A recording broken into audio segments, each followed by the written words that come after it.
100 రూపాయలు ఇవాళ ఏదో పెద్ద మేలు చేసినట్టు 15,000 ఇస్తా అని చెప్పినోడు ఇప్పుడు నేను 12,000 ఇస్తా అని చెప్పి మోసం చేస్తాను. మరి దాన్ని ఆమోదిద్దామా? 15,000 కాదు 12,000 సరిపోతుందా? 15,000 ఇస్తానని చెప్పి ఓట్లు వేయించుకున్నాడు 12,000 చేస్తే మోసం కాదా? చీటింగ్ కేసు పెట్టద్దా? ఇప్పుడు నరేంద్ర అన్ననేమో జైలుకు పోయా 40 రోజులు. కానీ ఒకటి యాద పెట్టుకోండి, నరేంద్ర అన్ననేమో జైలుకు పోయింది రైతుల కోసం, రైతుల భూములు కాపాడేందు కోసం, గిరిజన బిడ్డల కోసం, దళిత బిడ్డల కోసం, బీసీ బిడ్డల కోసం, మీ భూముల కోసం. రేవంత్ రెడ్డి లెక్క 50 లక్షల రూపాయలు ఎమ్మెల్యేలను కూడా తందుకు పోయి దొరికిపోయి దొంగ పని చేసి జైలు కోలే పట్నం నరేందర్ రెడ్డి.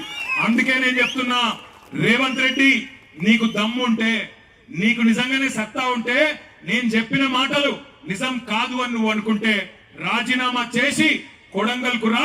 మా పట్నం నరేందర్ రెడ్డి మా అభ్యర్థిగా వస్తాడు. ఎవరు గెలుస్తారో కొడంగల్ ప్రజలే తీర్పిస్తారో అనే మాట నేను విజ్ఞప్తి చేస్తా ఉన్నా. మీ అందరితో నేను ఇంకొక ప్రార్థన కూడా చేస్తున్నా. ఇక్కడికి వచ్చేటప్పుడు కంది రైతులు కొంతమంది కలిసింది. అన్నా, కేసీఆర్ సార్ ఉన్నప్పుడు కందులు ఎప్పటికప్పుడు కొంటుండే, మరి ఇప్పుడు మా జిల్లాల ఈ రోజు వరకు 4-5 కూడా పెట్టలే కందుల కొనుగోలు కేంద్రాలు. అందులో కూడా మళ్ళీ రేషన్ పెడుతున్నారు, 3 క్వింటాలే కొంటామంటున్నారు. చాలా తప్పన్నా, చెప్పన్నా రైతులకు అన్నాడు. మరి మన కంది రైతులకు కూడా నేను విజ్ఞప్తి చేస్తా ఉన్నా. అద్భుతమైన కంది పండించే రైతులు మన కొడంగల్లో, మన పరిగిలో, మన వికారాబాద్ లో, మన తాండూరులో, ఈ ప్రాంతంలో, నారాయణపేటలో చాలా మంది ఉన్నారు.